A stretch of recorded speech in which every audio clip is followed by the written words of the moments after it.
Wing King Beelzebub, which he used, trying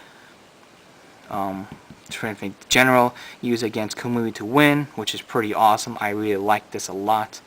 He's alright. If there are 8 or more Dark Raiders in your soul, this gains 1,000 power, and then you do a counter blast when he's in the Vanguard circle.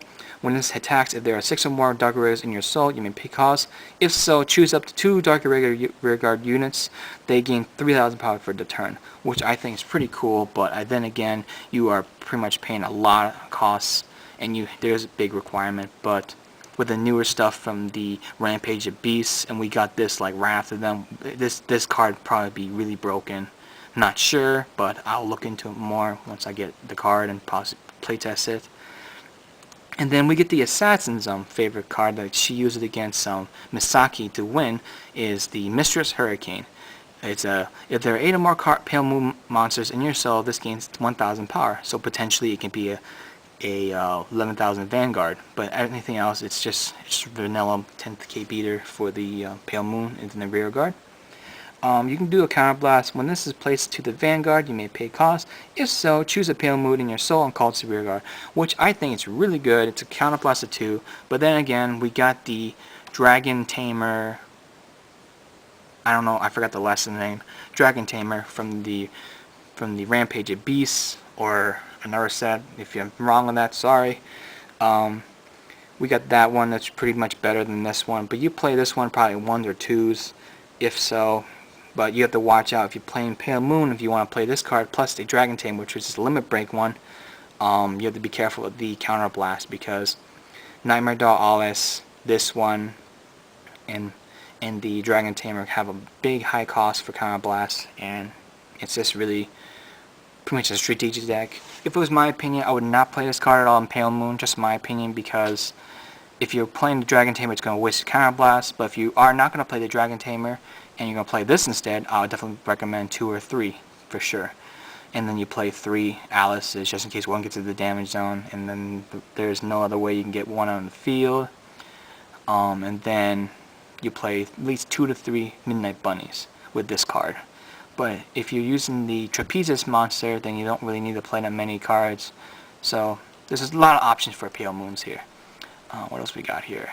Noble Grappler Street Bouncer. There's a lot of controversy about this. It's a double rare, 8,000 power, a grade 2 for the Noble Grapplers. You can rest this card and choose one other rear guard that in the same column as this card. When this card is placed to the rear guard, if you have a Noble Grappler Vanguard, you may pay cost, if so draw 1 card.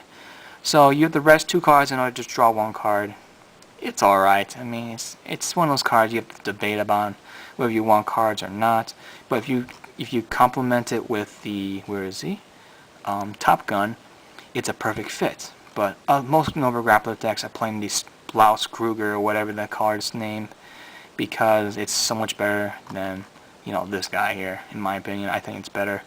But also we got Azure Dragon Beast Deity, and then we also got Azura Kaiser, which I think are much better than these guys. So I would play those 2 over this and the Blouse Kruger, in my opinion. Just my opinion. I'm old school when it comes to this game. And then we get more support for the Darker Regulars, which is not really that important, but grade 1. When this boosts the Darker Regular, there's 6 more cards in the soul. This gains an extra 4,000 power. It's a rare, and it's a 6,000 power monster already. 4,000 more, 10,000 power.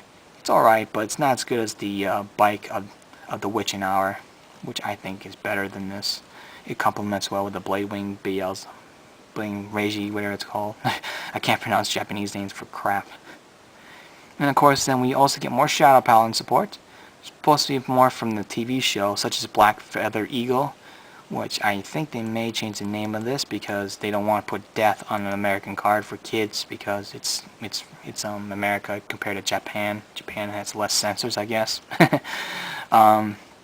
And then we get more Shadow Paladin, which is like, which one's the Shadow Paladin? I'm trying to figure which one is it.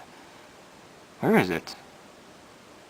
Anyway, I'm looking for Apocalypse, and that's if you guys were wondering. I'm looking for Apocalypse. If I can, there he is. Apocalypse Rat. Soul Blast. This unit boosts. When this unit boosts a unit with the name Blaster in its name, you do a Soul Blast to pay the cost. If you sell, the boosted unit gets extra plus 6,000 power. Oh, so it's pretty much really bad actually. It's got 4,000 power by itself, and then you do a Soul Blast, it's 6,000 power, 10,000 boosts. It's no different than the other one. Anyway, let's continue. I don't really like it now, actually. I looked at it, I don't like it now. More Dimensional Police support. Let's see if they got a really good grade 3 here. Miracle Beauty, what does that do? I actually did not look at this clan really that much. During your battle phase, when this stands, you have a Dimensional Police Vanguard, choose one rear guard in the same column as this and stand it. So, this is pretty cool. I mean, it's alright. It has to be in the rear guard circle, but it's not that bad. I think a lot of Dimensional Police require mostly on stand triggers, in my opinion.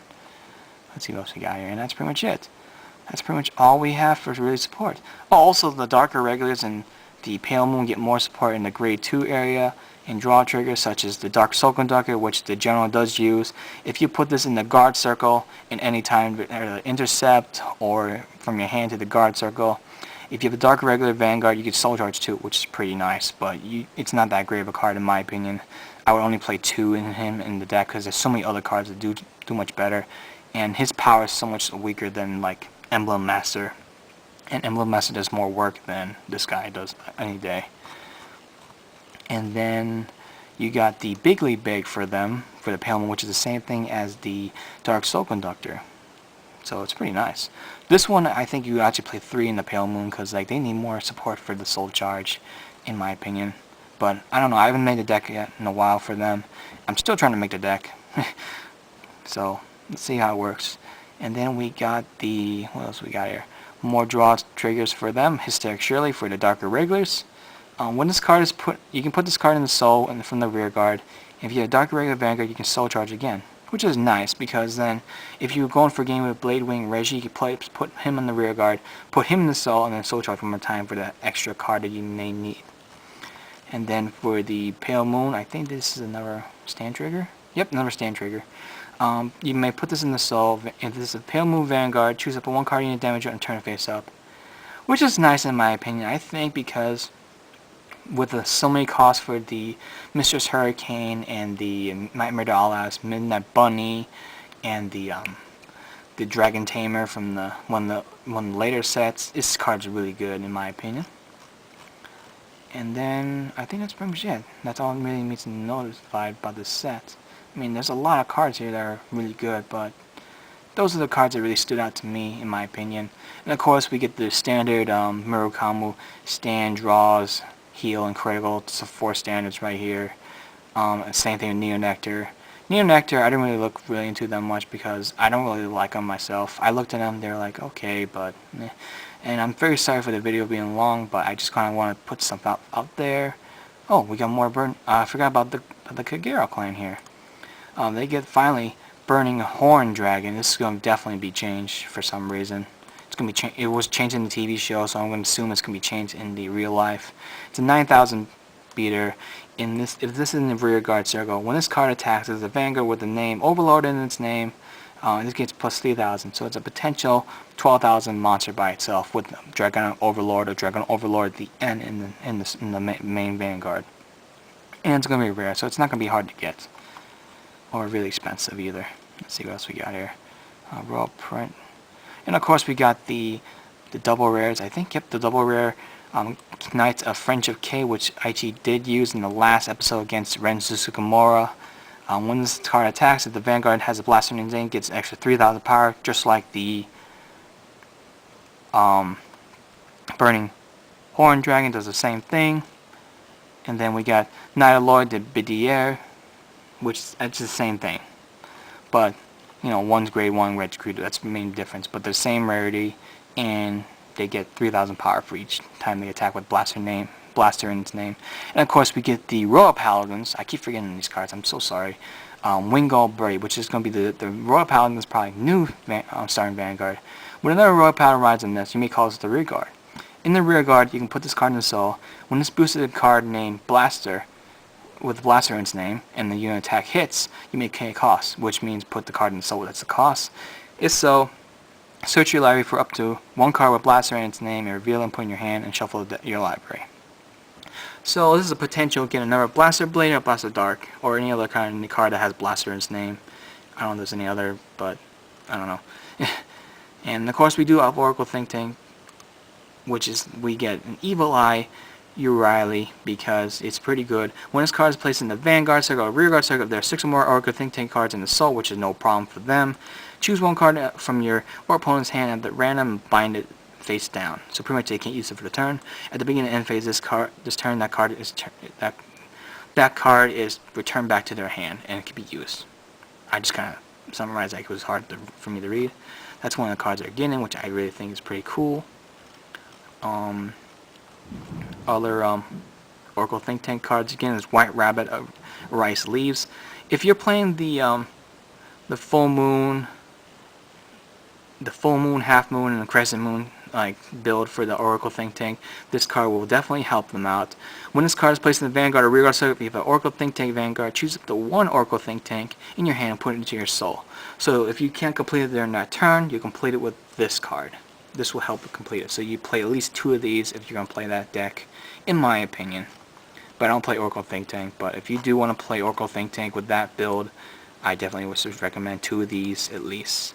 Because it's only a 6,000 beater, but it'll give you that extra push if you need to complete the full set of the full moon ride. And then what else we get for Oracle Think Tank, if I can find where they are again. And then Oracle Think Tank, Battleman, Royal Water, Princess.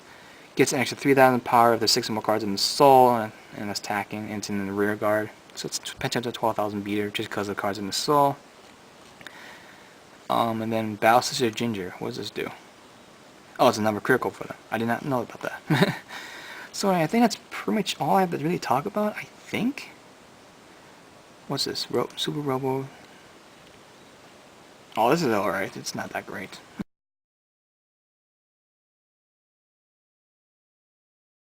I'm sorry guys, but the video shut me off and I completely forgot to look over Dragona Overlord at the end. This is going to be one of the other more popular cards. The set is going to be more searched because it's been used by the original player, Toshiki Kai, against Rin Sakamura, which is pretty much, he's 11,000 beater, Kagero, and if you don't have a Kagero rearguard at all on the field, or you just have one card that's random and that's not Kagero clan, it loses 2,000 power.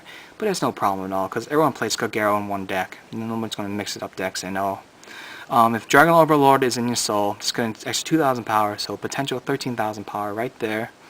And in the Vanguard circle, Counterblast 2, discard a Dragon Overlord at the end from the hand, and when this card hits with attack successfully, you may pay cost. If so, stand this right back up. So anyway, that's the only real card that I really thought that needs to be covered at the end because I completely forgot to look it over. And I hope you guys enjoyed this video and I hope it wasn't too long for you guys, but pretty much there's a lot of good cards in this set. But wait till the next set, set 8, comes out with the Chachikazes, Aqua Forest, and more support for the Pale Moon and Dark Irregulars and other decks. So I hope you guys enjoyed this video from Team Elite KIA, and I hope you guys like this video. Give it a thumbs up if you do, and if you guys would like to see more videos, please give us suggestions down below in the comments, and I'll see you guys soon. Peace!